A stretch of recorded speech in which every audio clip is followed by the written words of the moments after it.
Él es César, un estudiante que le gusta ver videos en Interfaz en Art de los temas artísticos y culturales que más le interesan. Encuentra arte y ciencia, arte y tecnología, artes escénicas, artes visuales, políticas culturales, cine, filosofía, literatura, música. Síguenos en nuestras redes sociales, activa las notificaciones y no te pierdas de los videos bajo demanda que tenemos para ti.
Buenos días, bienvenidas y bienvenidos a esta tercera sesión de la Cátedra Rodolfo Silly 2023.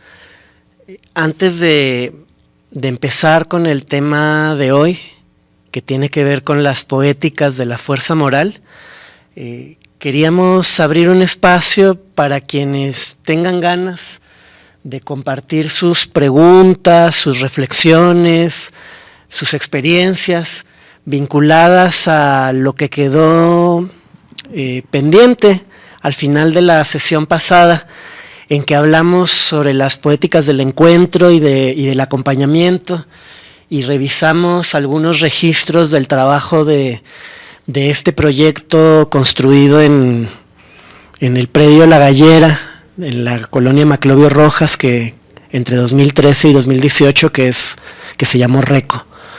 Entonces, mi compañera Isis García nos va a apoyar en caso de que haya pues comentarios, preguntas, reflexiones de este lado. E igualmente quienes están siguiendo la cátedra a través de las redes sociales, si quisieran compartir a través del chat en este momento algo, lo pueden hacer y vamos a ir leyendo lo que escriban y comentándolo de este lado. Y quizá vale la pena para quienes están en el internet presentarse antes de tomar la palabra. Hola, bueno, otra vez yo. Ayer me pareció que comentaste algo bien importante y que me gustaría compartir, que ellos no estaban con la perspectiva de decir si lo que hacían era arte o no era arte, sino que lo que intentaban más bien lo que hacían era comunicar a través de ciertas cosas. Entonces, por ejemplo, lo que vimos ayer de los objetos, que decías que te parecía importante si pudiéramos comentar algo acerca de eso, de lo lúdico, del propio movimiento de la maleta, de los juegos. A mí me parece bien importante una cosa con la otra, porque yo creo que la trascendencia de la creación en general, de la creación artística, responde a que no es manierista, a que no responde a una cuestión de pose, de mi intención es hacer esto bonito, sino de comunicar algo específicamente, de poder compartir algo.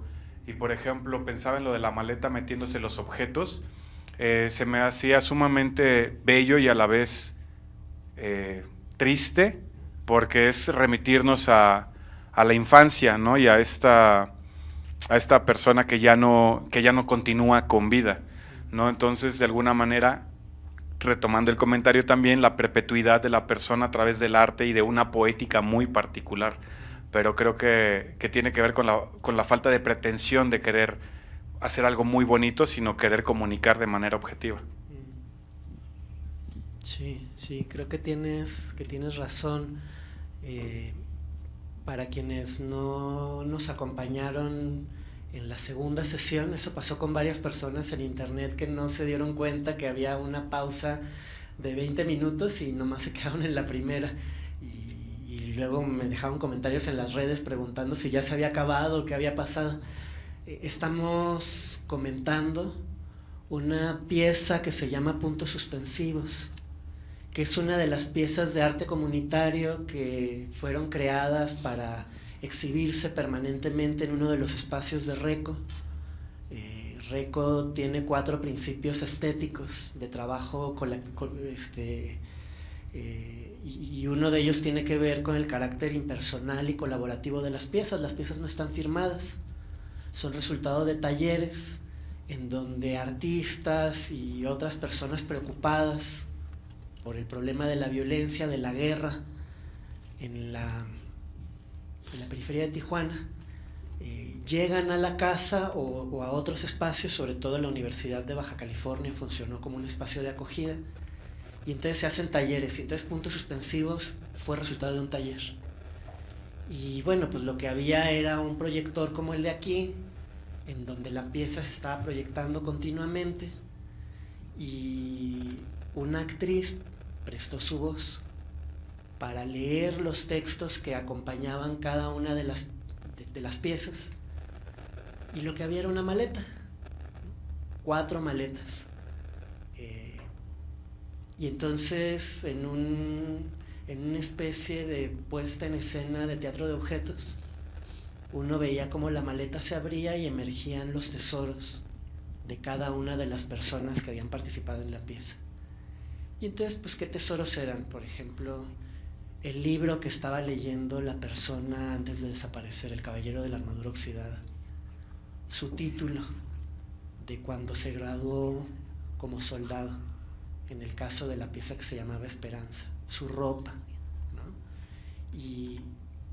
Y bueno, y esto estar abrazado, la metáfora del abrazo la uso conscientemente porque estuvimos reflexionando sobre el abrazo y sobre el tejido, ¿no? Apoyados en las reflexiones de Mirta Luz Pérez Robledo, que hablaba de cómo para ella escribir era como tejer una manta para abrazar el cuerpo celeste de su hija, ¿no? Entonces, abrazando estas 4 piezas, había un texto de curaduría de quienes facilitaron que ocurriera el taller, que son Lilian, Paola y Alfonso, en donde un poco explicaban, pues, por qué hacer esto. Y hay algo del orden de la infancia que ocurre en esta pieza que vamos a recuperar mañana, esto del orden de la infancia, cuando hablemos de la obra de 2 artistas extraordinarias que son Daniela Rea y Paloma Castillo, que quizá nos pueda acompañar un ratito mañana, porque lo que uno ve es que los objetos se mueven solos y parece que ellos son los que están contando la historia de las personas. Y es una animación cuadro por cuadro, ¿no? Entonces uno va viendo, no es que los objetos se muevan fluidamente, sino que se mueven así, ¿no? Como si fueran títeres. De hecho son títeres animados, solo que por la edición del video no vemos las manos, vemos los objetos moviéndose así.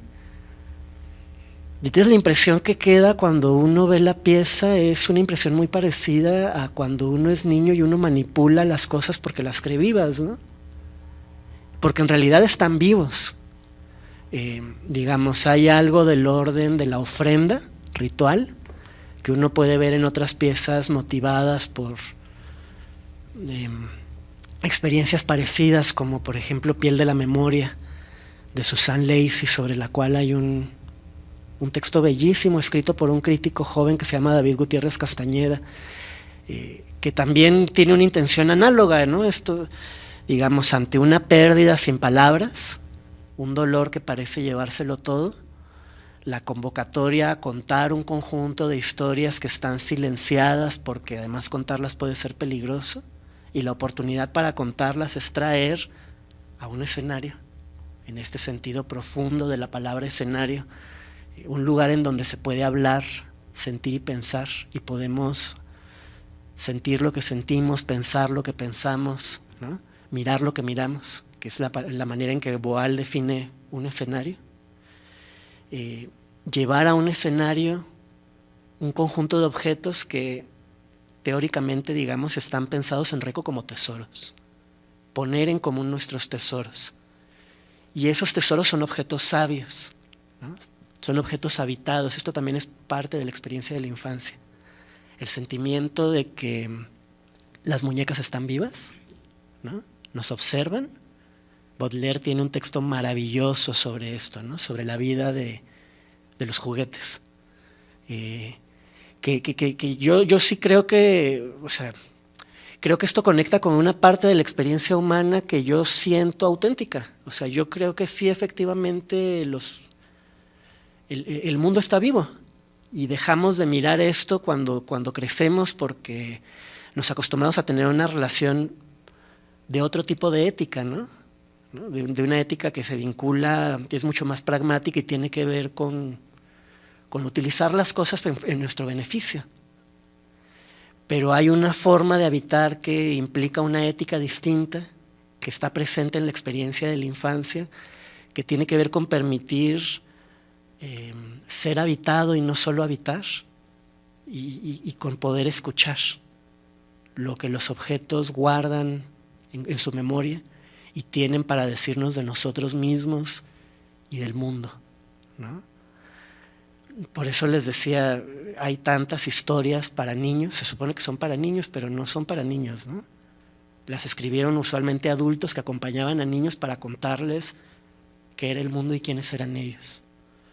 Tantas historias que se supone que son para niños, de literatura infantil y juvenil, en donde un adulto que perdió el camino se reencuentra con un viejo juguete y ese juguete le explica no solo quién era él de niño, sino qué significa ser persona, estar vivo, ¿no? Y hay una cosa como de iniciación, en el sentido casi, digamos, antropológico del término. Es una historia de iniciación que tiene que ver con la recuperación, la restitución de una parte olvidada de nuestra humanidad. Y entonces eso ve uno en esta pequeña pieza maravillosa en donde los objetos se mueven y cuentan cosas que son extraordinarias. Y ahí está lo que tú decías, o sea, sí podría... No sé si... Tú hablas de una falta de pretensión y entiendo a qué te refieres. Yo pienso en términos de como hay un desnudarse del lenguaje, ¿no? Y pienso en las reflexiones de Gorostiza sobre la poesía pura, ¿no? O sea, hay un desnudarse del lenguaje. Pienso en las reflexiones que lleva décadas compartiendo una gran actriz, Laura Almela, en sus talleres de actuación cuando habla de la búsqueda de la transparencia. Voy a tratar de decirlo en los términos en que lo escuché decirlo a Laura hace unos días. Decía ella: cuando llegamos a los talleres de actuación hablamos de la construcción del personaje. Y decía ella, quizá esa metáfora, sabemos qué quiere decir, pero no sea una metáfora adecuada. Y ella comenzó a hablar de todas las máscaras que vamos construyendo a lo largo de nuestra vida para transitar, ¿no?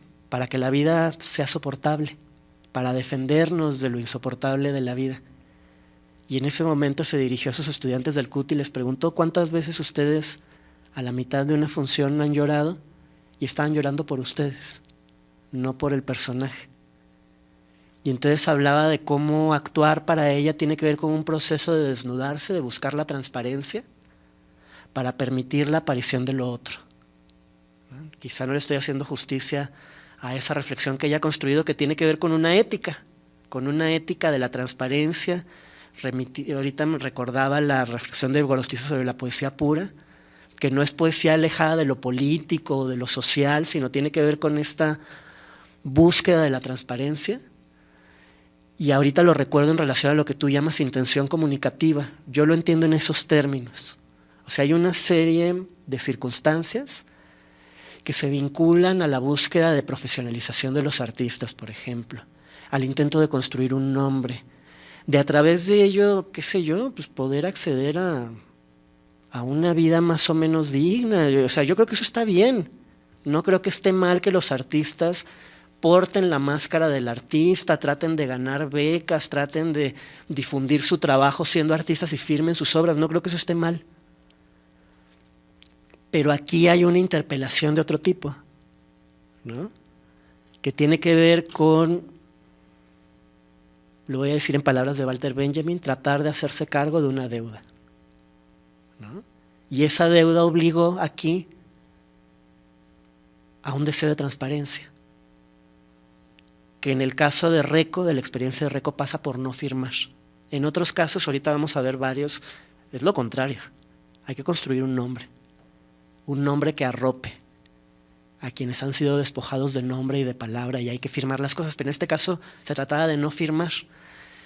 Y eso pasa también por no adornar innecesariamente las cosas para que, lo voy a decir en otras palabras, para que la belleza que está presente en estas historias brille con su fuerza prístina. Porque hay la idea, me parece, en estas piezas de que la belleza salva, ¿no? Y eso es lo que uno ve resplandecer en estas historias, que si fueran contadas en el lenguaje estilizado del asesinato, que critica Daniel Arrea en ese texto de 2012, absolutamente extraordinario, serían: en el año tal, un soldado que estaba haciendo labores de seguridad fue desaparecido, lleva 30 años, y ya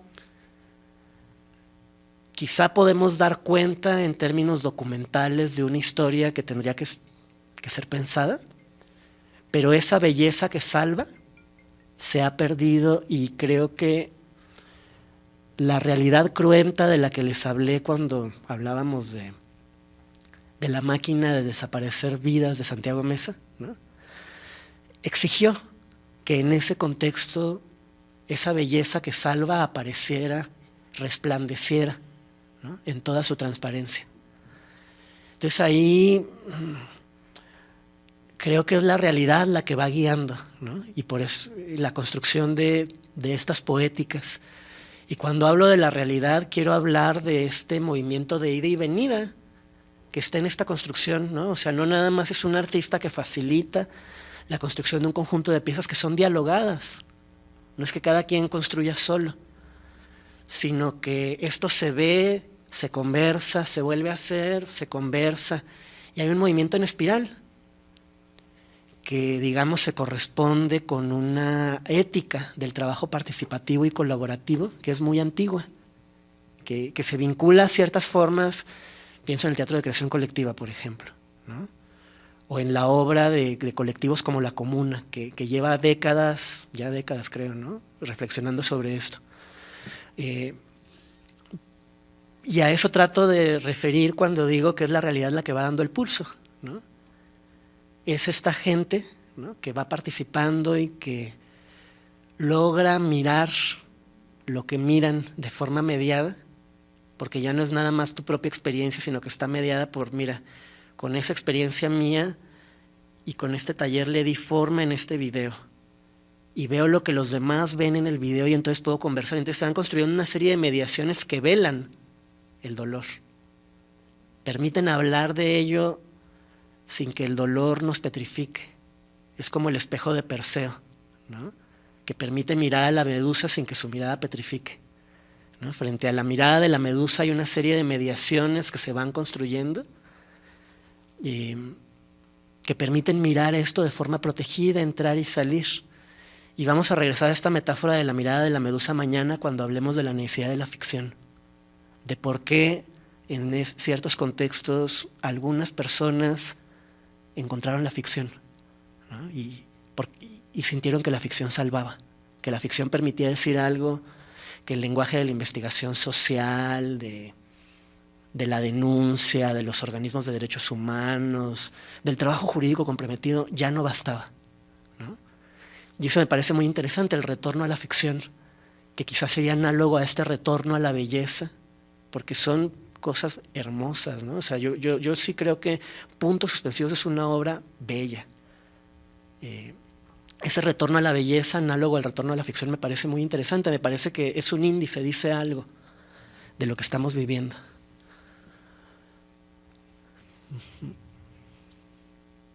No sé si alguien más quisiera compartir algo. Si no, yo tengo un comentario que nos comparte nuestra compañera del CITRU, Edith Ibarra, que vino ayer y hoy está con nosotros a través de este mensajito.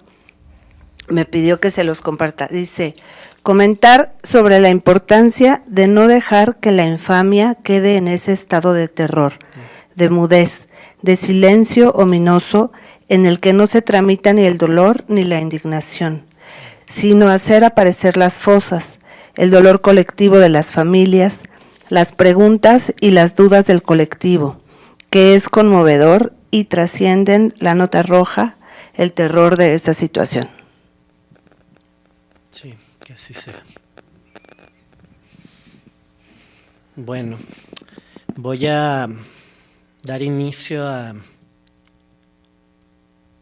la sesión de hoy. Y así como les decía, la historia que yo vengo a contar es una historia que no soy capaz de contar solo y por eso pido prestada la voz. Hoy voy a pedir prestada la voz de una persona a la que admiro y respeto mucho, que es Manuel Amador, quien no nos pudo acompañar hoy porque está dando un taller en Colombia, pero a quien quiero rendir homenaje.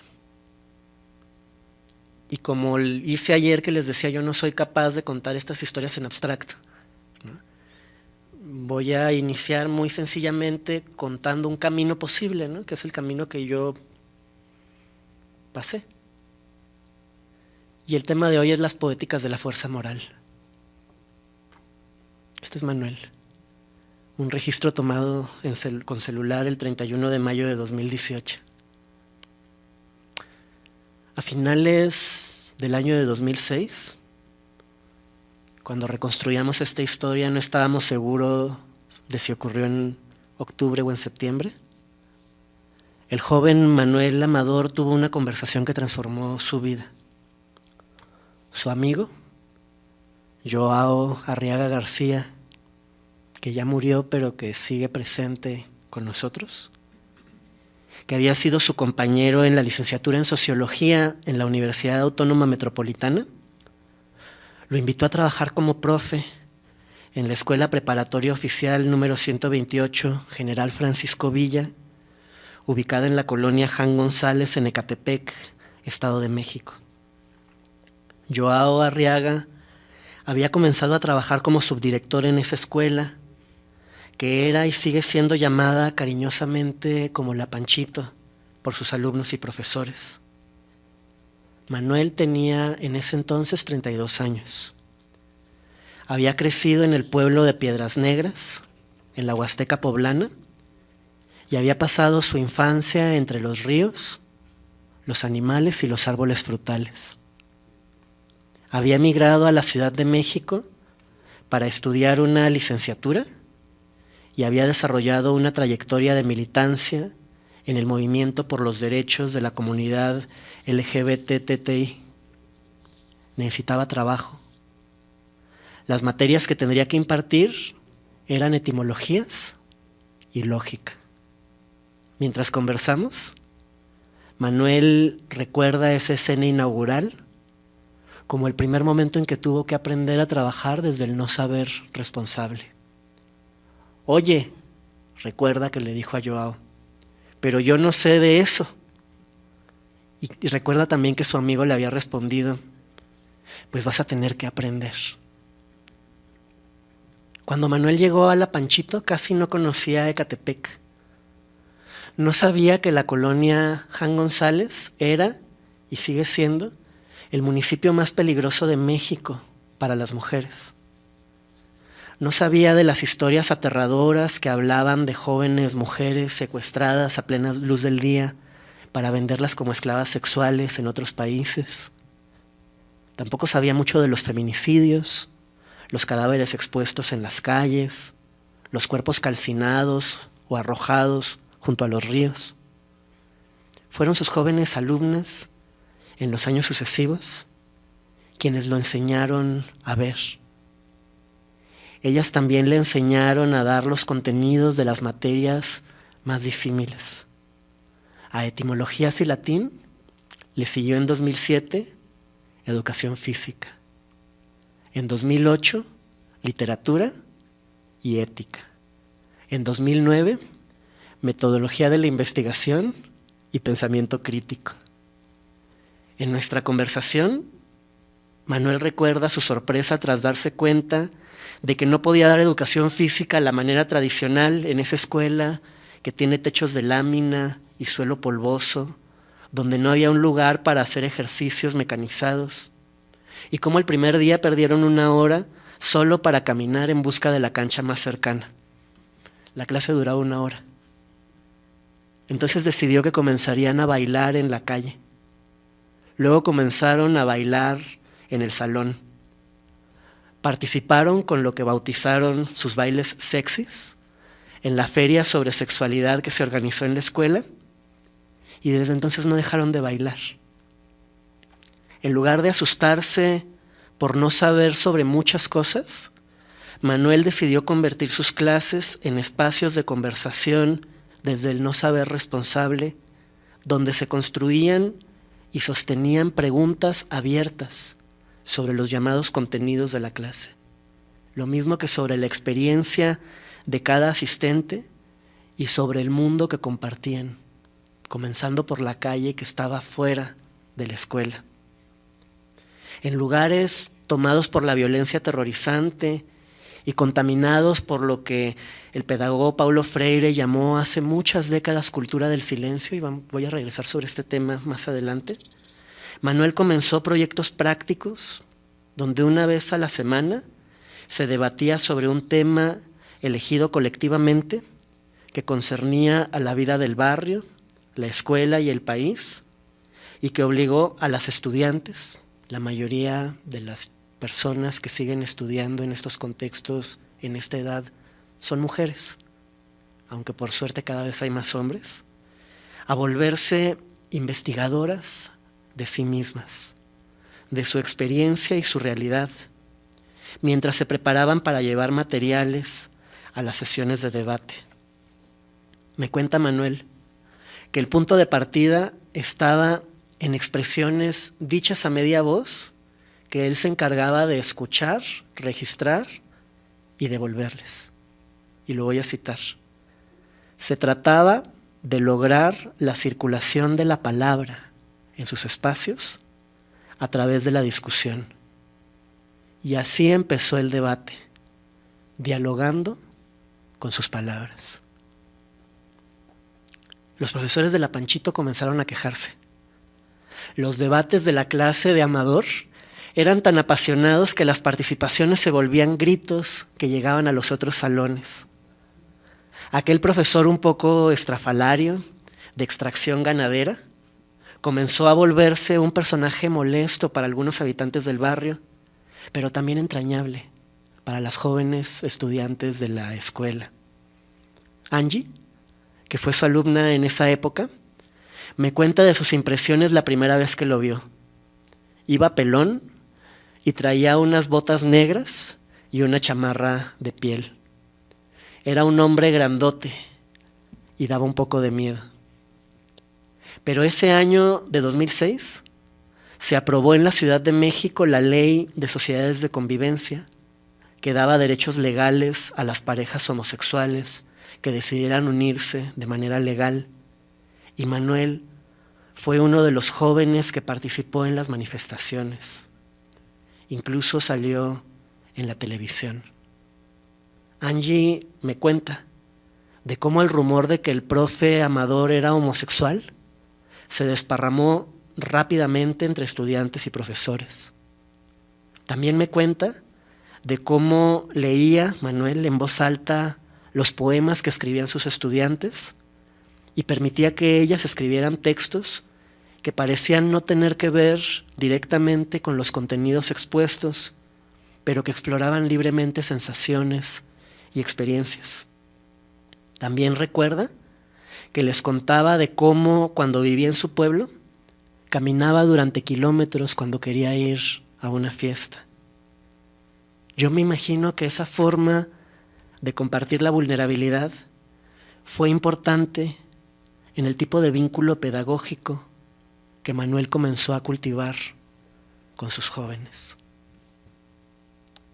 Y les voy a mostrar uno de esos videos en donde Manuel comenzó a volverse una sensación en la Panchito. Fue una oportunidad para volver a salir a las calles. Creo que efectivamente hemos avanzado en la Ciudad de México en el tema de los derechos humanos para la población LGBT, pero sin duda hay muchos pendientes, hay todavía que detener estos retrocesos que está teniendo las constituciones en los estados, la modificación al concepto de familia como la unión entre un hombre y una mujer, y creo que eso pues bueno es algo que no se ha posicionado mucho en el escenario político, pero creo que debemos de protestar contra esta situación de esta ola conservadora que hay en el país y que poco se ha dicho.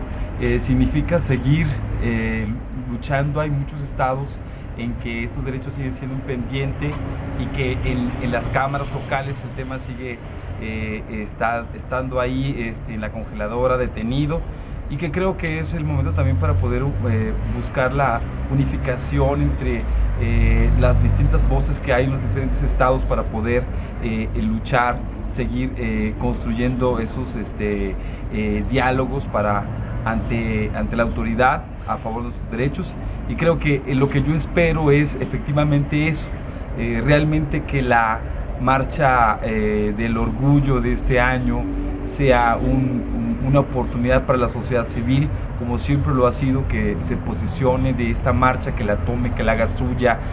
Si hay poca organización, que cada uno de nosotros contribuyamos a que esto realmente sea la marcha para poder construir realmente un discurso político más sólido, más fuerte, y que se escuche en cada uno de los estados y que se escuche, por supuesto, en la Cámara de Diputados.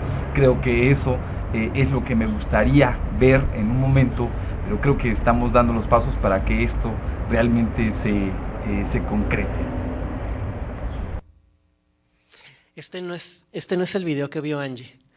El que vio Angie salió en, no me acuerdo si en Televisa o en TV Azteca, pero este es de la misma época. Como no conseguí el otro, les traje este que salió en una revista digital de la comunidad LGBTTI que se llama Enkidu Magazine, ¿no? Por Enkidu, que es el gran amigo, probablemente el gran amante de Gilgamesh, ¿no? La historia más antigua de la humanidad es, entre otras cosas, una historia de amor.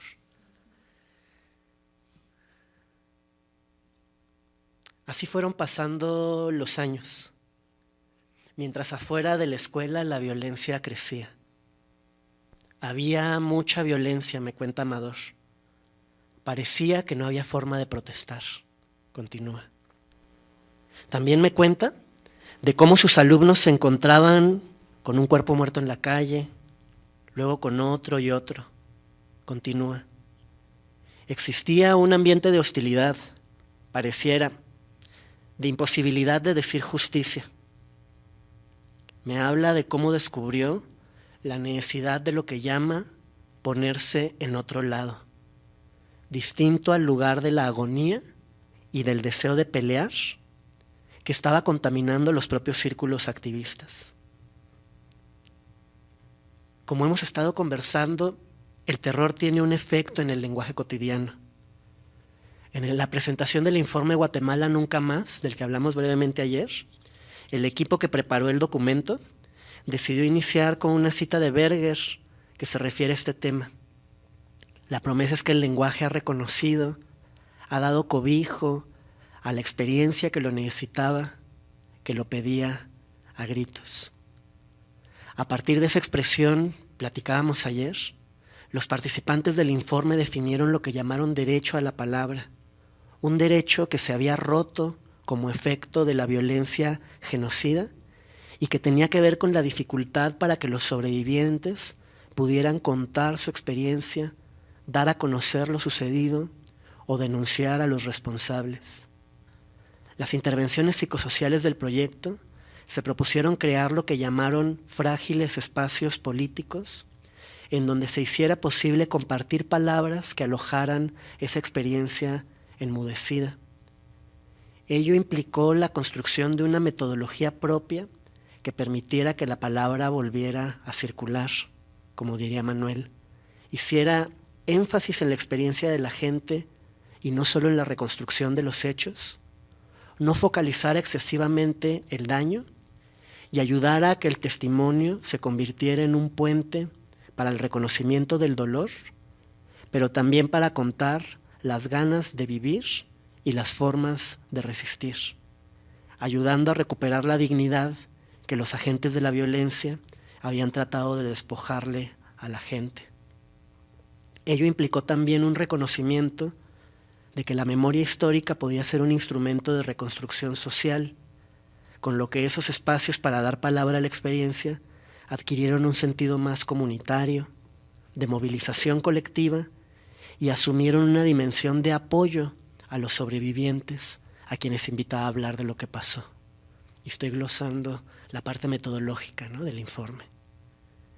Ese antecedente me parece importante para iluminar el tipo de espacios que Manuel fue construyendo en su aula y sus reflexiones sobre cómo ponerse en otro lado podía ayudar a esa circulación de la palabra que parecía prohibida por la presencia de la violencia ejemplificante en la colonia Jan González. Para poder construir esos espacios de conversación, fue necesario convocar a la construcción de un lenguaje que pudiera alojar las experiencias silenciadas. Manuel ya había participado en algunas manifestaciones contra la violencia homofóbica realizadas en la Ciudad de México. Se había encuerado y se había pintado el cuerpo con colores brillantes y había leído sus poemas en voz alta a la mitad de la calle. Casi como si quisiera retar a la comunidad de La Panchito, decidió que iba a hacer un performance a la mitad de la escuela. Casi sin darse cuenta, las jóvenes estudiantes se integraron en el performance y los intentos de elaboración de un lenguaje que diera cuenta de la experiencia desalojada por la fuerza del terror dieron un fruto nuevo en la construcción de metáforas visuales, imágenes vivientes, así les llamaban, gestos, voy a citar otra vez nuestra conversación, donde el cuerpo se convierte en espacio para reconstruir lo que se ha destruido en el espacio del tejido social, para decir y disentir, para cuestionar y construir comunidad. Estas fueron palabras de la periodista Daniela Arrea en un momento de conversación con Amador en el año de 2017. El 8 de marzo de 2011, Manuel y sus estudiantes hicieron su primer performance público en las calles de Ecatepec. Los bailes salieron del salón y las estudiantes rompieron con el terror que había hecho que algunas de ellas se enfermaran y otras dejaran de ir a la escuela y se encerraran en sus casas, en sus cuartos. Era el inicio de lo que se convirtió en el taller Mujeres, Arte y Política, que lleva más de 10 años de vida y me parece una de las experiencias más poderosas de construcción de paz y justicia a través del arte en el México que nos ha tocado. Ahora quiero hablar de algo llamado el secreteo y comenzar a hablar sobre la cura. Este es un registro del performance Rompiendo la Impunidad, Invisibles Somos Visibles, del 12 de noviembre de 2016. La foto es de Jair Cabrera Torres y es parte del archivo de Manuel que ayudamos a organizar. Y sí, es noviembre de 2016. Yo llevo casi un año siguiendo las actividades del taller. Y Manuel nos ha invitado a un performance que se realizará en un terreno baldío detrás de la plaza comercial Vidrio Plano en la colonia San Juanico, frontera entre la Ciudad de México y el Estado de México. Allí se encontraron hace poco algunos cuerpos de jóvenes mujeres. A las integrantes del taller de Ecatepec se están sumando algunas personas nuevas de otro espacio que Manuel acaba de abrir en la Universidad Autónoma de la Ciudad de México. Manuel y las integrantes del taller prepararon una convocatoria para participar libremente en lo que allí va a ocurrir. Ella me parece un ejemplo de cómo trazar estas acciones colectivas, dejando un espacio amplio para que cada quien añada lo que quiere en el momento de realizarlas. Y les voy a leer el textito que ofrecieron.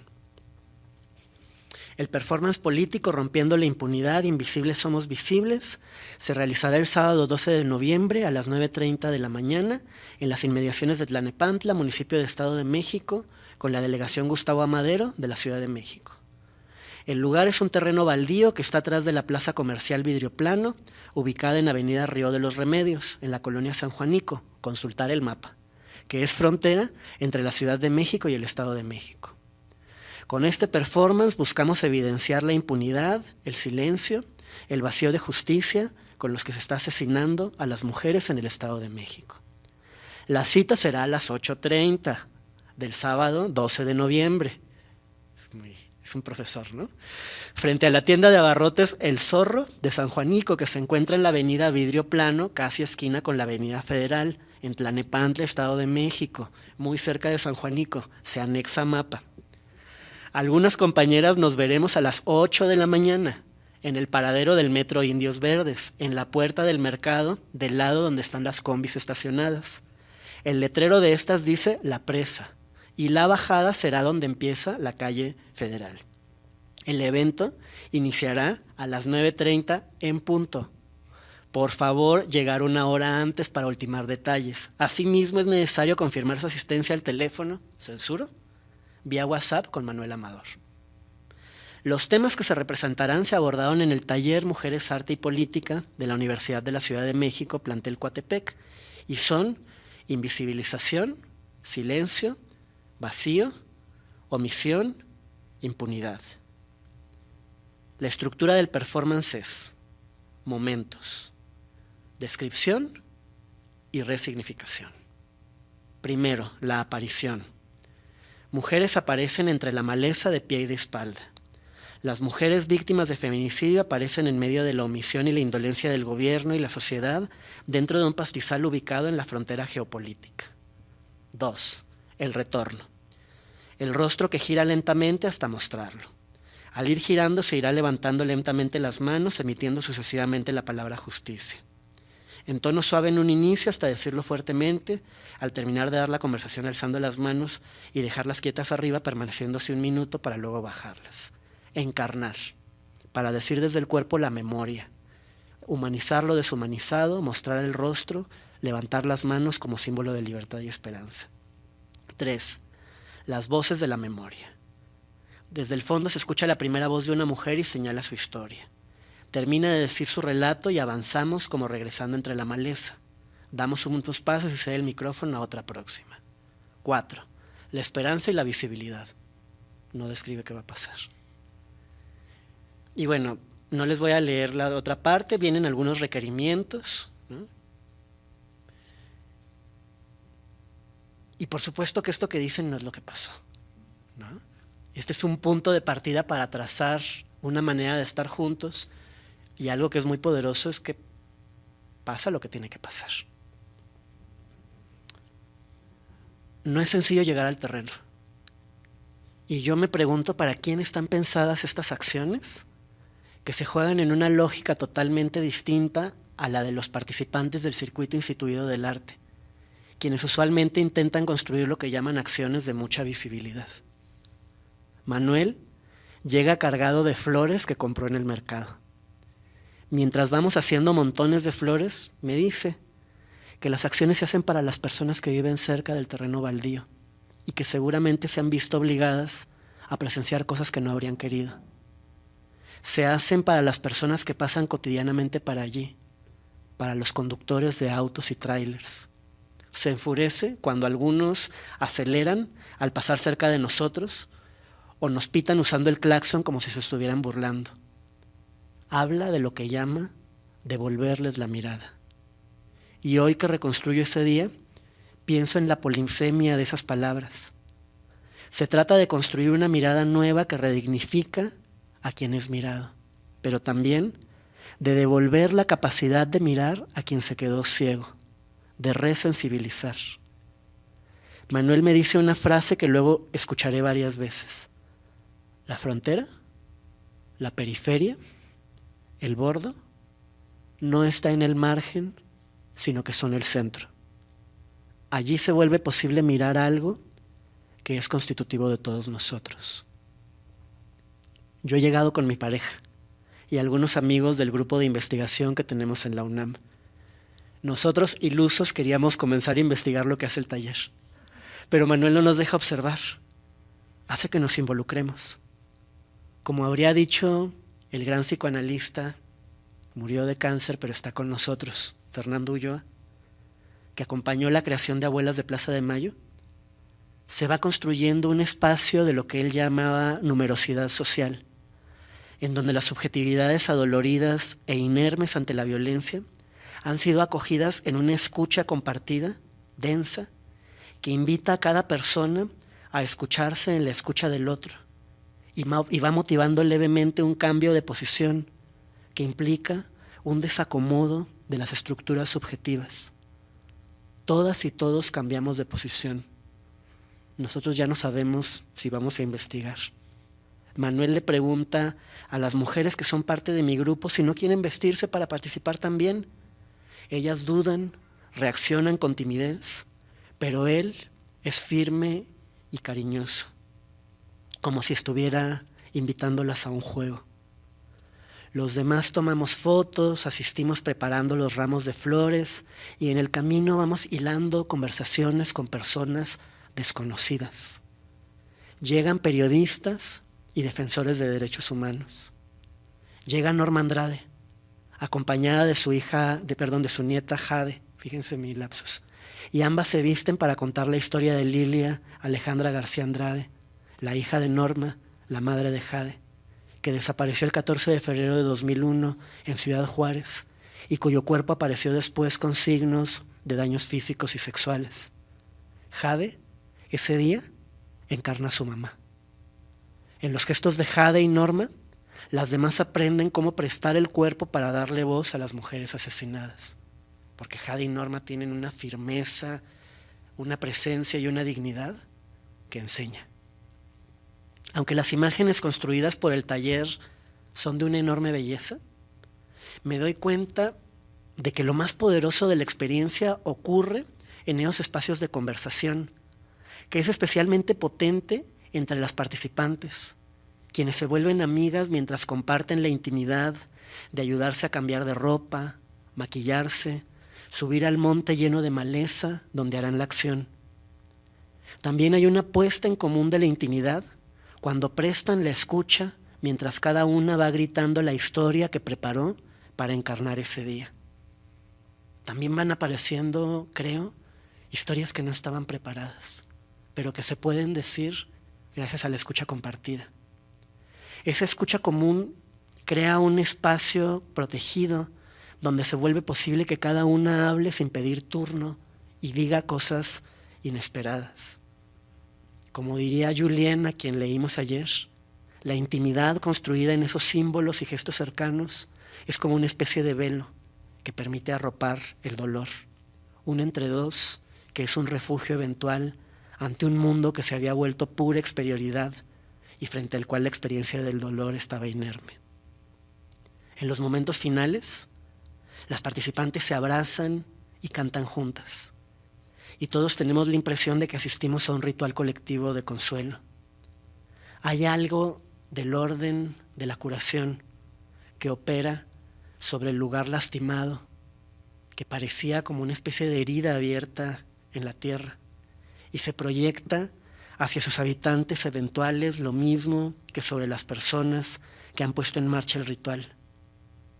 Los momentos más potentes de la acción también están después de ella, en la forma en que se desatan conversaciones mientras ellas se desmaquillan, y entonces se descubre, por ejemplo, que en esa acción participaron 2 jóvenes que vivían en la misma calle y que habían pasado por vivencias parecidas.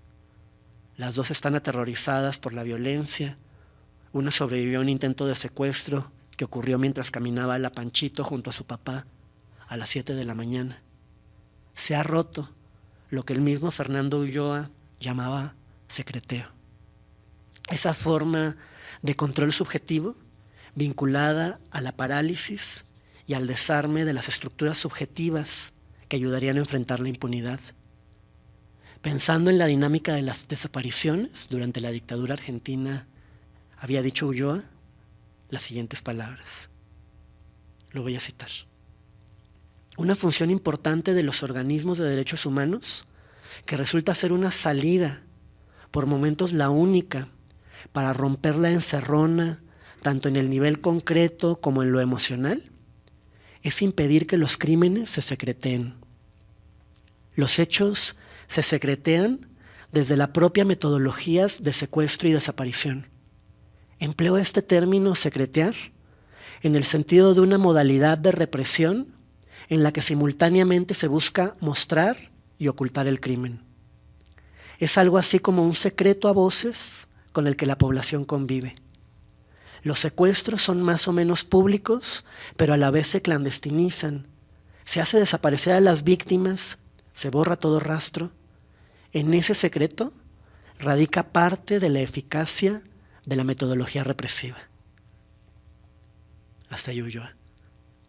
Esta dinámica de una violencia que simultáneamente busca mostrar y ocultar el crimen, que obliga a vivir como si se estuviera en una situación normal, al tiempo que se hace evidente que desaparecieron a una persona, intentaron secuestrar a otra o mataron a otra más, instala en los vivientes lo que Ulloa llama un efecto siniestro, que a su vez, lo voy a citar, promueve una invalidez crónica, propicia a cualquier manipuleo político-cultural, además del manipuleo económico. Lo voy a volver a citar. El psicoanálisis ha estudiado esta situación, mostrando cómo el secreto oculto del cual se desprenden indicios tiende a promover el efecto siniestro, a la sombra de la renegación de los hechos, sin poder ocultar el temor y la parálisis resultantes de lo que, siendo atroz, permanece semioculto. Se niega que se niega, como una defensa muy elemental de alguien que intenta ocultar lo temido, o tal vez pretende vanamente ocultarse de aquello que lo atemoriza.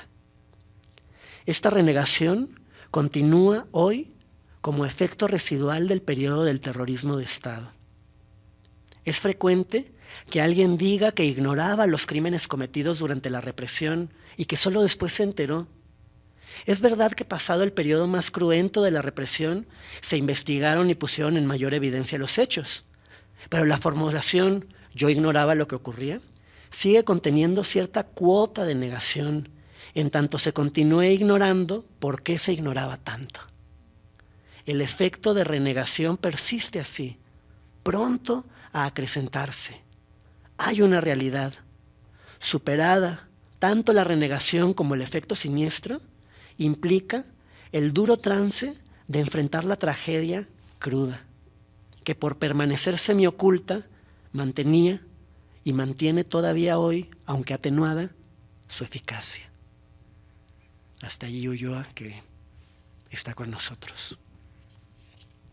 En el performance acontece algo misterioso que involucra el orden de la cura y se vincula al menos en parte con esa ruptura del secreteo y su hechizo paralizante, que devuelve a los participantes su condición de ternura y apertura hacia los otros y ayuda en la construcción de voluntades compartidas para enfrentar el futuro.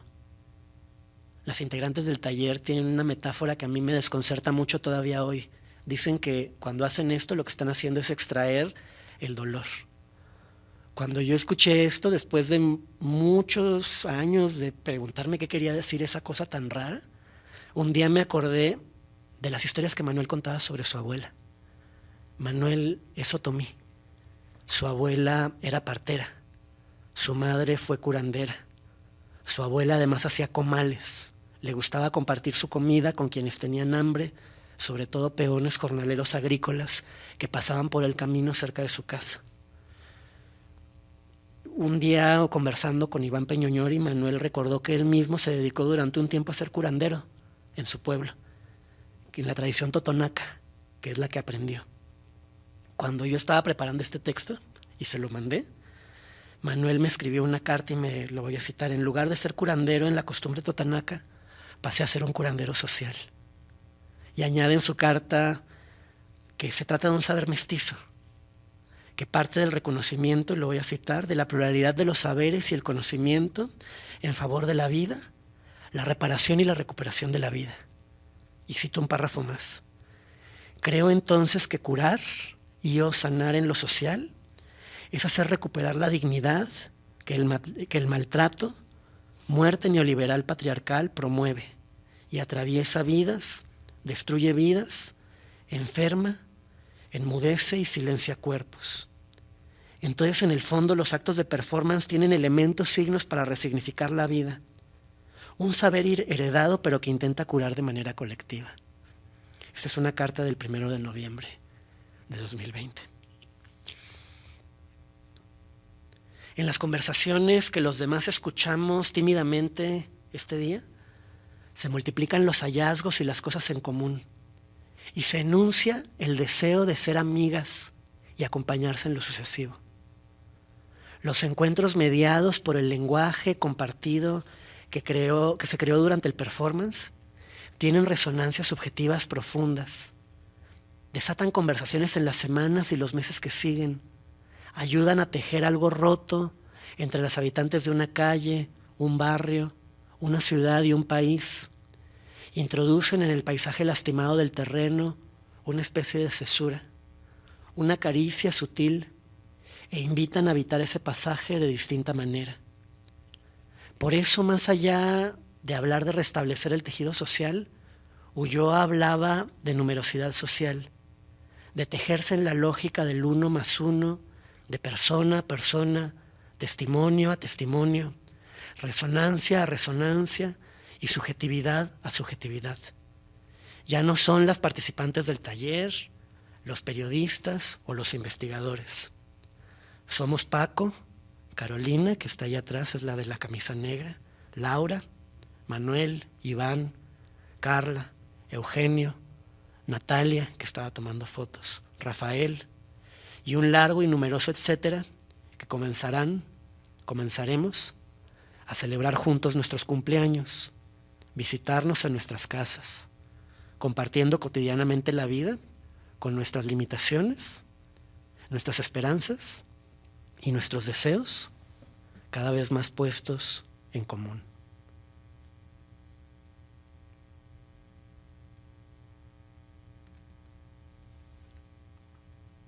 Les voy a mostrar otro registro.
Signos de cristal, bebo tus aguas, en tus alas niego el tiempo, tomo tu ropa, pinto tus ojos, dibujo tu aliento, recorro tu país, te olvido para verte.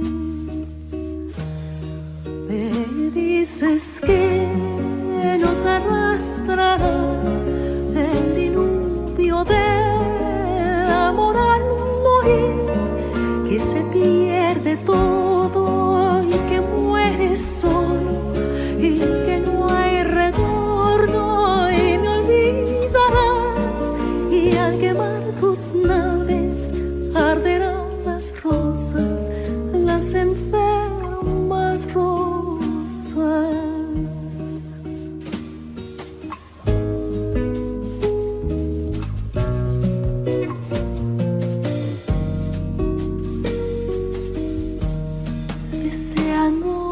Aliento, veo mis miedos en tu piel, besando tu aliento, canto a solas en la noche, tomo tu ropa, cierro cajones y busco en la sombra tu cuerpo infinito, te recuerdo para verte.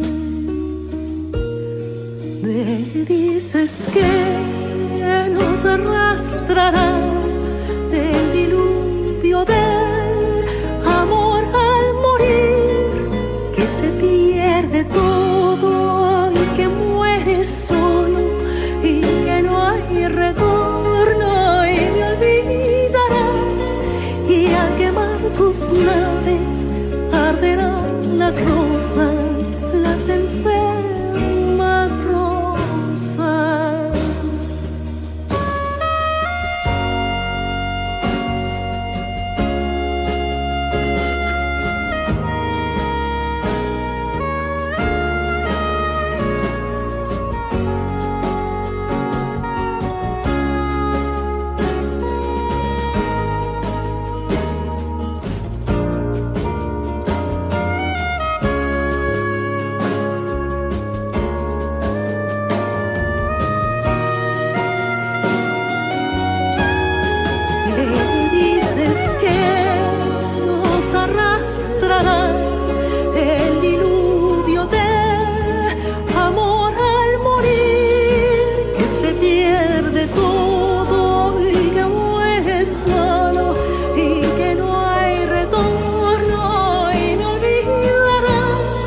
las enfermas rosas.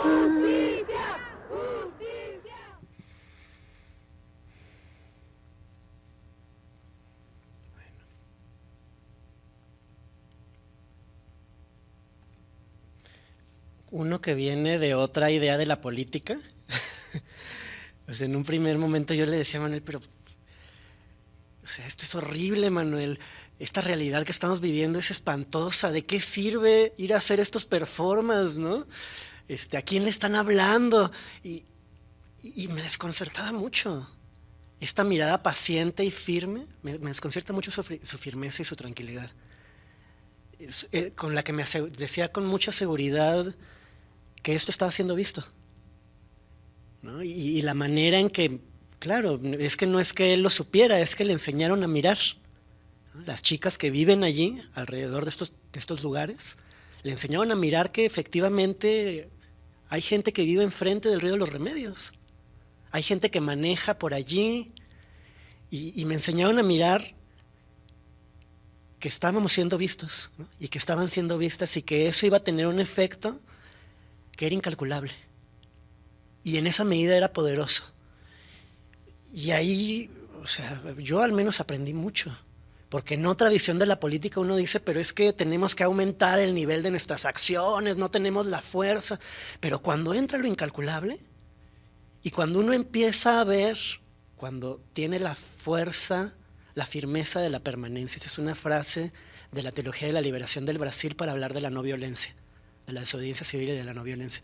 Cuando uno tiene la firmeza necesaria para regresar y acompañar, y uno empieza a atestiguar la fuerza de lo incalculable, porque resulta que una persona que 4 meses antes había contemplado una acción de este tipo y parecía que no le importaba nada, encuentra, quién sabe cómo, el correo electrónico de Manuel y dice, quiero empezar a ir.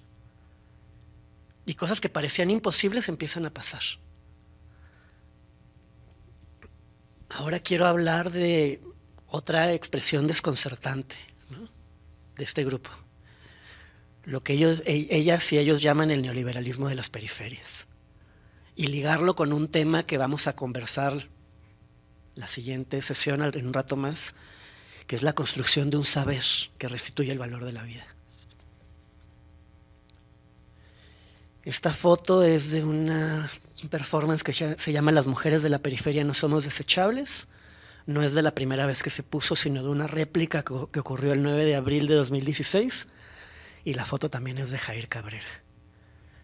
Y algo que me emociona mucho de esta acción es cómo hacen emerger la belleza de Ecatepec. O sea, vean esos colores, ¿no? Y la sabiduría de haber elegido ese velo morado que hace mostrar el morado de la jacaranda y el morado de los techos, ¿no? Esto es habitar. Pero mi narración no ocurre el 9 de abril de 2016, sino el 21 de julio de 2017. Ese día yo me levanté temprano para acompañar a Manuel a una clase en La Panchita. Es el día de exposición de los trabajos finales de la materia Métodos y Pensamiento Crítico. Y es la primera vez que asisto presencialmente a una clase de Manuel.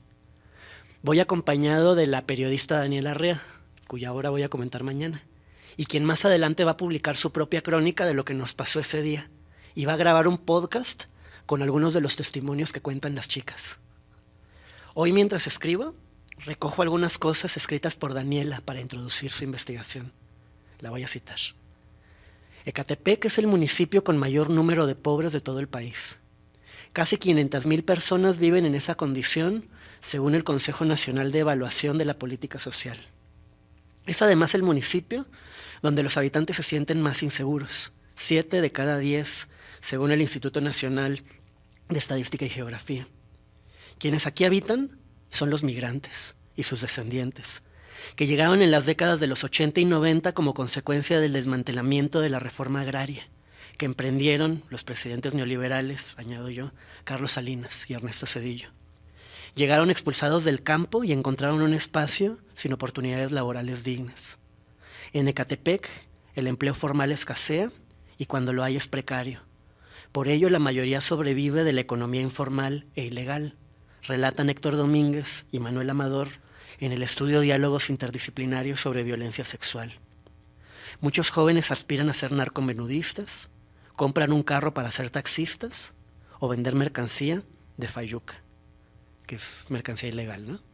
Consecuencia también ha sido el borramiento de la identidad campesina e indígena como una forma de sobrevivencia ante el racismo. Es común, dice el estudio, que los hablantes de alguna lengua indígena no la hablen en los espacios públicos o no lo enseñen a sus hijos. Hasta allí el texto de Daniela. El espacio de aula de Manuel vibra cuando empieza la clase. Los estudiantes se organizaron en grupos en torno a una pregunta que construyeron a lo largo del semestre y liga su investigación con la vida de su calle, su barrio y su colonia. Manuel les ha enseñado a volverse investigadores de su propia experiencia. Les enseñó a hacer entrevistas, a tomar registros de lo que miran, a hacer, observaciones no estructuradas, a construir registros de sus caminatas y sus exploraciones. Se trata de una formación transdisciplinar que combina saberes de la antropología, la sociología y el periodismo y tiene como objeto habilitar a los jóvenes en la búsqueda de un saber que provoque un deseo de vivir de otra forma. Es una formación mestiza donde lo pedagógico, lo político y lo artístico conviven en un mismo movimiento y son casi la misma cosa. En torno de las preguntas se agrupan recuerdos compartidos, debates familiares, conversaciones con la gente de la calle. Como querría Paulo Freire, el conjunto de preguntas construidas por el grupo se presentan como un conjunto de temas generadores, una especie de mapa simbólico de las inquietudes y aspiraciones de la comunidad escolar, de sus vivencias más cargadas de sentido. Algunas preguntas que alcancé a apuntar. ¿Cuáles son las causas por las que los jóvenes se suicidan en Ecatepec? Otra. ¿Cuáles son las formas y las causas del abandono en Ecatepec? Otra. ¿Por qué las personas en Ecatepec se alejan o se acercan de la religión? También forman parte de ese mapa las categorías que los estudiantes han construido para dar cuenta de lo que encontraron, lo mismo que las anécdotas y las imágenes que traen para presentar la discusión. Historias sobre los vagabundos que viven en la calle, historias de los perros callejeros, historias de los amigos que se suicidaron o de los compañeros que entraron a un grupo religioso. Anécdotas contadas con sentido del humor. A mí me impresiona que todo el mundo se ría a carcajadas en el salón. Sobre la gente de la calle que se burló de ellos cuando fueron a hacerles preguntas. O sobre el familiar que quiso hacer bromas hirientes sobre la investigación que estaban haciendo. Les interesa la presencia de la basura en la calle. Y les interesa una palabra, indolencia. Alcanzo a apuntar algo que están diciendo. Las personas a las que entrevistamos no sabían lo que es indolencia. Y añaden, sabían lo que es sentir dolor, pero no lo que es no sentir dolor. Los estudiantes de Manuel rondan los 15 años de edad. Manuel me muestra con orgullo sus trabajos finales. Y Daniela le toma fotos a sus apuntes y sus registros de observaciones no estructuradas. Me asomo al cuaderno. Los jóvenes están leyendo textos de Boaventura de Sousa Santos, Judith Butler y Enrique Dussel.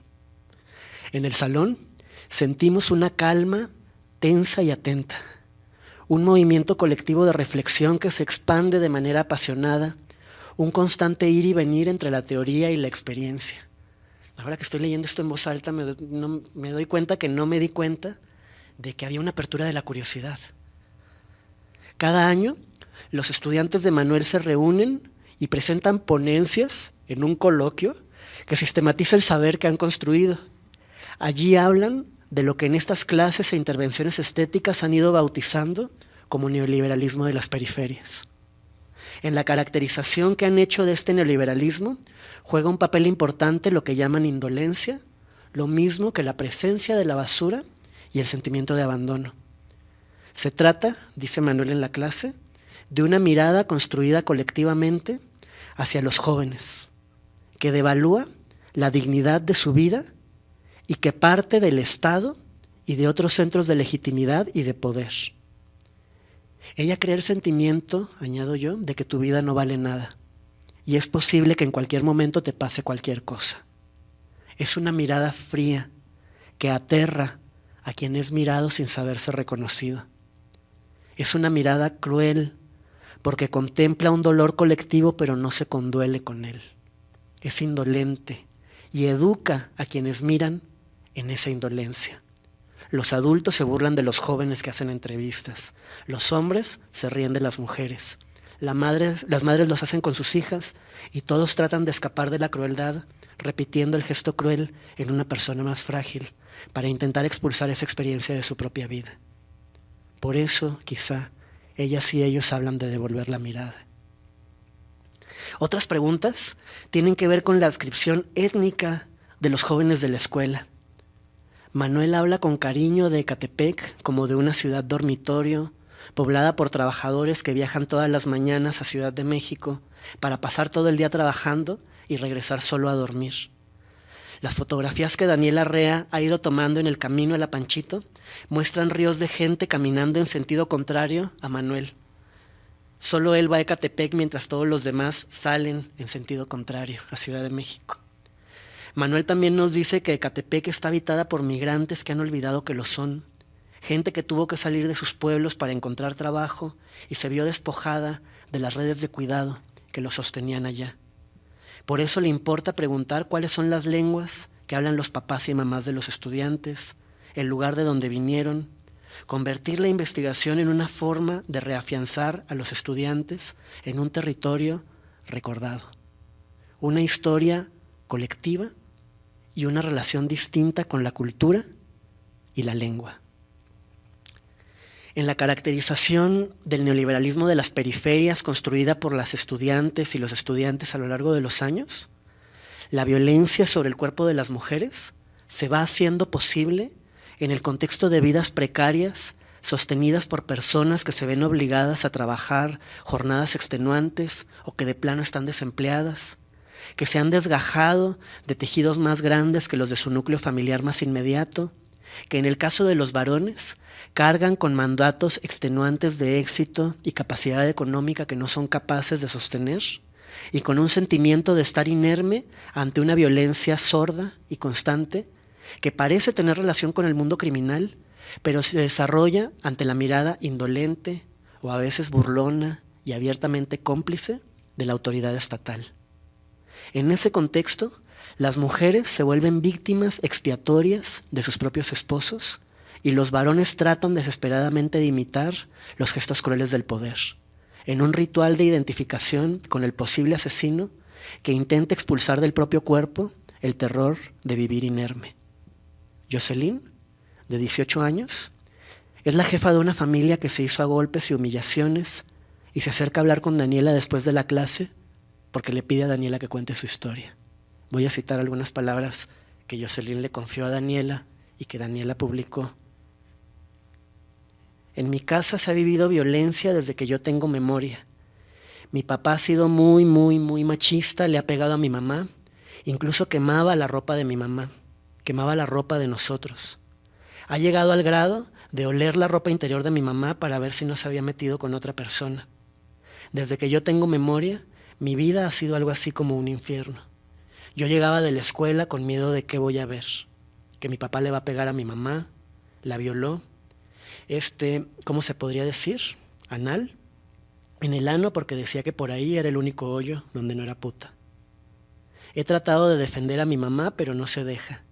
Ella dice que lo ama, que lo quiere mucho, que si lo aguantó tanto fue por nosotras, porque no quería que no tuviéramos un papá, que porque no quería que nos hicieran burla en la escuela, porque no teníamos papá y cosas así. Mi mamá siempre ha estado conmigo, me ha apoyado, me ha dicho, no te busques a un hombre que te maltrate. Yo cuando veía que mi papá le iba a pegar a mi mamá, yo me metía en medio, y yo le decía que primero me pegara a mí y después a mi mamá. Hubo una ocasión, yo tenía como 10 años, 11, mis papás estaban peleando, discutieron porque mi mamá salió en falda, pero salió en falda al tobillo. Entonces mi mamá salió así por nosotras a la escuela y él llegó y la jaló de los pelos en la calle y le pegó. Entonces yo me metí y había una sartén en la estufa. Y no sé, yo sé que estuvo mal, es mi papá, pero agarré el sartén y se lo aventé en la espalda. De hecho, él tiene así, como un círculo y como cicatrices por el aceite, porque yo le dije que yo ya no quería que tocara a mi mamá. Mis tíos decían que yo no sabía cosas de adultos, que dejara a los adultos resolver sus problemas, que yo no tenía por qué meterme porque no era nadie, simplemente no era nadie. Mi papá me decía que el día que yo tuviera a mi pareja o mi novio así, yo lo iba a entender por qué lo hacía. Yo fui y demandé a mi papá. Mi papá ahorita no vive con nosotros y tiene una orden de alejamiento hacia mi mamá. Sentí feo al denunciar a mi papá, pero a la vez dije que estaba bien, porque yo no quería que le hiciera daño a mi mamá y que mi hermanita no viera ese tipo de cosas. Porque de hecho, para mí, mi hermana es como mi hija. Prácticamente yo la baño, yo la llevo a la escuela, yo voy a sus juntas, yo soy su tutora, yo soy todo para ella. Jocelyn se puso de pie. Se trata también del sentimiento de indignidad que, al decir de la psicoanalista argentina que estuvo exiliada en México, Silvia Bleichmar, ocurre cuando se ha vivido una situación que traspasa un límite ético. Eso, y no otra cosa, es la vergüenza. Un límite ético que vela la integridad del sujeto, y las historias que aparecen una y otra vez duelen porque hablan de cómo ese límite no fue respetado, de cómo esas jóvenes han sido obligadas a vivir en indignidad. En ese contexto, las investigaciones e intervenciones artísticas vuelven a velar la vergüenza inerme. La pueblan con imágenes y símbolos construidos colectivamente, pero también construyen un saber que permite dar cuenta de las causas de la violencia, de su trayectoria y sus efectos, desalojándola así un poco del espacio subjetivo y ayudando a terminar con una sensación que puede ser enloquecedora, la de ser causa de la violencia vivida. Así fue más o menos como otra psicoanalista argentina, Laura Conte, explicó hace unas décadas lo que significaba el trabajo de restitución que estaban intentando en Abuelas de Plaza de Mayo. Restituir no solo era devolverle los niños a sus abuelas y sus familiares, era devolverle esas abuelas a los niños, permitiéndoles inscribirse en una historia con mayúsculas que es su propia historia con minúsculas. O en palabras de Laura, poder historizarse, saber el yo acerca del yo, poder reinscribir su historia de amor. Es hacer propio, continúa, su lugar intransferible de transmisor en la cadena de las generaciones. Ello también significa, la sigo leyendo, devolver la causa de la violencia al lugar que la produjo. Poder pensar la violencia sufrida. Poder ubicar su causalidad en los victimarios, no en las víctimas, y desalojar esa causalidad del espacio subjetivo. En todos esos sentidos, también el saber colectivo que se intenta construir cotidianamente en estos espacios de aula tiene una dimensión restituidora.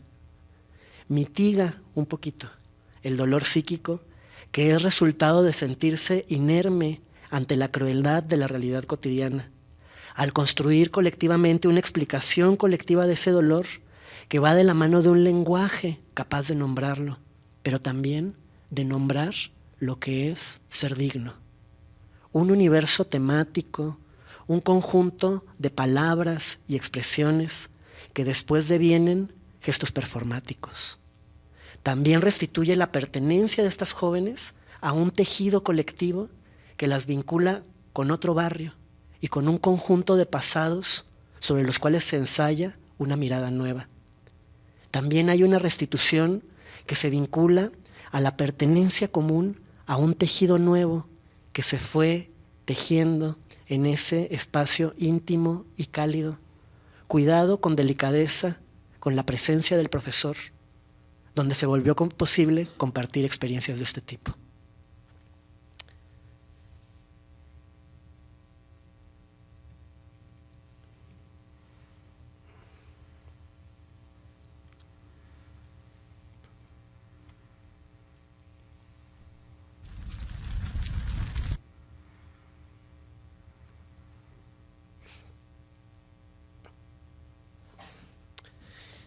Y aquí voy a tratar de ir rápido porque ya falta poquito para terminar, con la última parte. ¿El arte puede enseñar a luchar? Y ahora sí voy a hablar de la fuerza moral. Y estamos viendo el registro videográfico del performance Rostros de Fuego del Bordo a la Esperanza del 27 de mayo de 2017. Manuel nunca ha tenido una beca artística, nunca ha aplicado para un estímulo y nunca ha recibido un premio por su labor en el campo de las artes. Los performance del taller Mujeres, Arte y Política no operan en el circuito de la institución arte, aunque en los últimos años hay algunas personas de ese circuito que están prestando atención. Manuel se mantiene con sentido del humor y escepticismo hacia ese circuito, cuyos integrantes, en su mayoría pero no todos, han mostrado una gran miopía cuando se encontraron con sus acciones. La mayor parte de las acciones del taller operan en espacios casi secretos, que fueron escenario de la violencia cruenta y son elegidos por las integrantes del taller, no por Manuel. Se trata de ir a lugares heridos por la violencia en operaciones rápidas, cuya seguridad es cuidadosamente planeada a través de caminatas previas, convocatorias públicas, acuerdos con organizaciones locales y acompañamiento de periodistas, vecinos, colectivos y familiares de víctimas. Así, por ejemplo, los feminicidios en el Río de los Remedios, que ya vieron un poquito, se realizó a la orilla del mismo río de Aguas Negras, donde se encontraron en 2014 40 restos, 39 cuerpos o 6,000 restos óseos, y que según la investigación de Lidiet Carrión, está en el centro de una densa trama estatal criminal. Rostros de Fuego, que lo están viendo, se realizó a las orillas de un canal de aguas negras que sirve de separación a los municipios de Chimalhuacán y Ciudad Neza, donde se han encontrado cuerpos asesinados de mujeres en bolsas de basura con signos de tortura y violación. Rompiendo la impunidad, Invisibles Somos Visibles, que es del 12 de noviembre del 2016, se realizó en un terreno baldío donde se habían encontrado cuerpos de mujeres y se ubicaba detrás de la plaza comercial Vidrio Plano. Rostros desdibujados sobre aires de esperanza, de mayo de 2017, se realizó frente al bar Baby Rock de la colonia Las Águilas, donde fueron asesinadas 4 mujeres por negarse a tomar una selfie con uno de los asesinos. Por las razones antedichas, refiriéndose justamente a Rostros de Fuego, José Ricardo Gutiérrez Vargas ha hablado de la formación de una espacialidad específica donde ocurriría una deslocalización de la protesta. Las acciones de protesta no ocurren en las avenidas principales de la Ciudad de México, sino en los márgenes de la urbe. Ahí normalmente, dice Gutiérrez, no se protesta, y el silencio y aislamiento de la población ante lo que ocurre se convierte en el piso donde se sobrevive. Pietro Ameglio, desde la desobediencia civil, hablaría de llevar la acción al lugar que es causa de la violencia. Yo añadiría que lo que ocurre no es solo una deslocalización de los lugares tradicionales de protesta en contextos militantes, sino un intento, como les decía, de llevar la protesta al lugar donde se produjo el daño, que multiplica sus efectos simbólicos y su capacidad de confrontar al poder instituido. Para explicar esto a mayor detalle, les quiero contar cómo fueron las etapas de Rostros de Fuego. Las jóvenes decidieron ir a este canal para contar lo que había ocurrido aquí. Iban acompañadas por Norma Andrade e Irinea Buendía. En los brazos llevaban ramos de flores que al finalizar la acción arrojaron al canal. Mientras deambulaban entre la tierra y la basura, a veces rozándose unas a otras, gritaban palabras con un tono de desesperación: ayuda, piedad. Sus movimientos eran interrumpidos por pausas donde cada una de ellas contaba con un megáfono la historia de algún feminicidio ocurrido en México. Cuando las historias finalizaron, las mujeres se formaron en líneas, de frente a otra línea, que no eran de cuerpos sino de fuego, hechas con antorchas. Dando la cara al fuego, como si este guiara un trayecto hacia la justicia y la esperanza, se tomaron de las manos para lanzar discursos improvisados. Finalmente, una participante leyó el pronunciamiento político de la sociedad civil del Estado de México ante el aumento de los feminicidios y la violencia hacia las mujeres en la entidad. Todas estas acciones tuvieron un epílogo que consistió en la erección de una cruz rosa a la orilla del canal, la cual se sumó a otra cruz del mismo tamaño que se había puesto un año antes por iniciativa de Irinea Buendía. Las jóvenes vestidas con los colores de fuego simbolizan en este elemento la valentía y la alegría de vivir. Y las antorchas que encienden iluminan un paisaje hecho de basura, con una hilera de casas a medio construir a la orilla del vertedero de Aguas Negras. La reerección de la cruz es un reto. Con la excusa incumplida de pavimentar la calle, el gobierno del estado la había quitado un año atrás. Al volverla a poner colectivamente, las jóvenes instalan un símbolo a la mitad del espacio social en abierta desobediencia a las acciones de la autoridad que debería estar encargada de velar por la justicia. De esa manera, también demuestran que no tienen miedo y no serán intimidadas. Y con su ejemplo, invitan a las demás habitantes a sentirse de esa manera.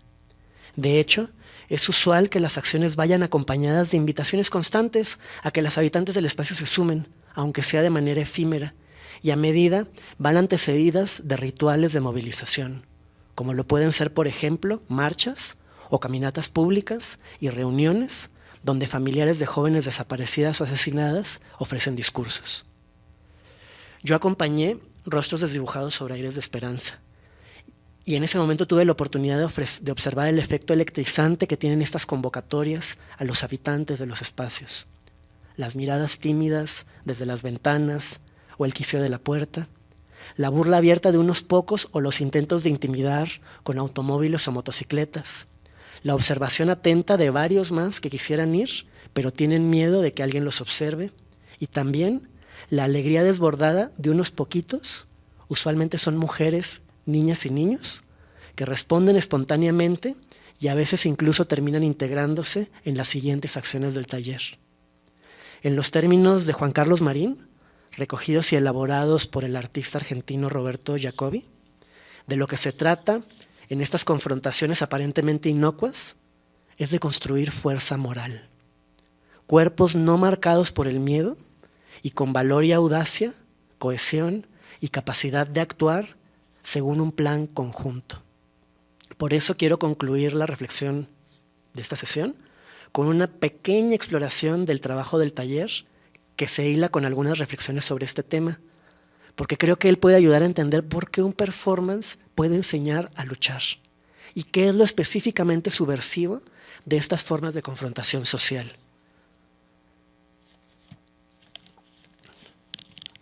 La categoría de fuerza moral fue desarrollada originalmente por Clausewitz y es uno de los dos componentes con que el gran teórico de la guerra distinguió la capacidad de lucha de los grupos en pugna. Además de la fuerza corporal o material, que está compuesta por un conjunto de cuerpos obedientes a un general dispuestos a luchar como si fueran una máquina, es necesario considerar, dice Clausewitz, la fuerza moral, que es el motor que mueve la máquina. En el combate no solo se produce un desgaste material directo de las fuerzas corporales, determinado por los muertos y los heridos, igual que por la fatiga, el hambre y la sed. También hay una destrucción mediada que se ejerce sobre las emociones y la capacidad de juicio de los individuos, sobre la cohesión del cuerpo colectivo y la capacidad de conducción en general. Uno en la izquierda conoce estas reflexiones por Lenin, que las tomó de Clausewitz, ¿no? Y que tomó esta caracterización de la fuerza moral para explicar lo que significaría la organización del proletariado, por medio de la cual hay la disolución de un conjunto de relaciones sociales que impedían a los desposeídos enfrentarse al poder y una rearticulación de los cuerpos en nuevas relaciones que permite que la totalidad de sus fuerzas se ejerzan en la lucha. En ese contexto, se entiende con más profundidad el valor pedagógico de acciones como estas que les he estado contando. Estoy pensando en las acciones preparatorias, ¿no?, que Manuel enseñó a realizar a sus alumnas. Hablar con líderes locales, convocar a familiares y organizaciones, hacer caminatas, ubicar en un mapa los espacios seguros, elaborar un plan de entrada y salida del lugar. Todo ello, una vez más, en una confluencia de saberes mestizos que vienen del mundo académico, medios sociales y de lucha, medios artísticos, y tienen que ver con el cuidado de la vida en espacios de alta conflictividad. Participar repetidamente de estas acciones preparatorias, como si uno fuera al gimnasio, ayuda a que el cuerpo de las jóvenes aprendan a lidiar con el miedo. no las convierte en personas temerarias, pero sí las ayuda a medir el grado de peligro en que están en cada momento, a elaborar diagnósticos y a trazar una táctica y una estrategia. En ese sentido, de lo que se trata no es de una llamada voluntarista, dejemos de tener miedo, sino de una participación en una serie de ejercicios sociales donde se construye una cierta capacidad práctica de enfrentar el peligro y de hacer un diagnóstico de las relaciones de fuerza. Así, los performance van construyendo una fuerza moral que es proporcional al sentimiento de orgullo y dignidad que sus imágenes generan. Esa fuerza moral irradia hacia el conjunto del espacio social. Las jóvenes muestran a través de su ejemplo que es posible enfrentar al poder si vamos juntas, e invitan con ese ejemplo a que más personas se les unan. Yo creo que esa irradiación es especialmente importante, ¿no? Porque en esa irradiación es especialmente importante que quienes participan sean personas, mujeres muy jóvenes. Porque la puesta en acto de una valentía que se ejerce por quienes creemos vulnerables construye un efecto conmovedor, interpelando a quienes nos creemos muy fuertes, pero no hemos tenido la capacidad de cambiar de posición. Dicho en otras palabras, hay algo del orden de la ternura, que se vincula a la potencia política de estas fragilidades compartidas, que en lugar de negarse, se presentan con frescura y alegría en el espacio público, interpelando a los que se creían frágiles y los que se creían fuertes, e invitando a que cada quien reconsidere su fragilidad y su fuerza. La construcción de paz y justicia no es un asunto de voluntades individuales. El arte por sí mismo no cambia la realidad. Ya he señalado algunas razones por las cuales los experimentos de este taller, en buena medida, son impermeables a los experimentos del arte como institución. Y sin embargo, en los esfuerzos de convivencia construidos en estas acciones, se vuelve posible un ejercicio social que permite el nacimiento de un cuerpo colectivo, que aprende a reflexionar y a construir un saber sobre la injusticia, que puede elaborar el dolor y controlar el miedo, que construye un lenguaje propio para velar la indignidad y contar desde otro lugar la historia de las personas cuya vida fue injustamente arrebatada, pero también la de quienes estamos allí, prestando su cuerpo, y que tienen una historia, tenemos una historia y una identidad que nos volvió capaces de confrontar el poder. Y yo aquí nada más terminaría diciendo que lo más bello es que en la resonancia de estas acciones que ponen en efecto lo incalculable, las trayectorias biográficas cambian, ¿no? Y es hermoso encontrar que Angie construyó una familia, que Carolina es una socióloga y una líder social, que Náyade es una investigadora educativa y una activista, ¿no? Y que lo que parecía imposible en este contexto, y los estudios sociológicos dirían que es imposible porque ellos lo saben también, ¿no? Porque todas esas trayectorias van a terminar en el barrio en pocos años. Quizá no ocurre tan automáticamente como uno lo creería. Yo creo que con eso tenemos para la sesión de hoy. Si les parece bien, podemos hacer una pausa de 15 minutos y regresamos a conversar un poquito. Gracias.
Gobierno de México.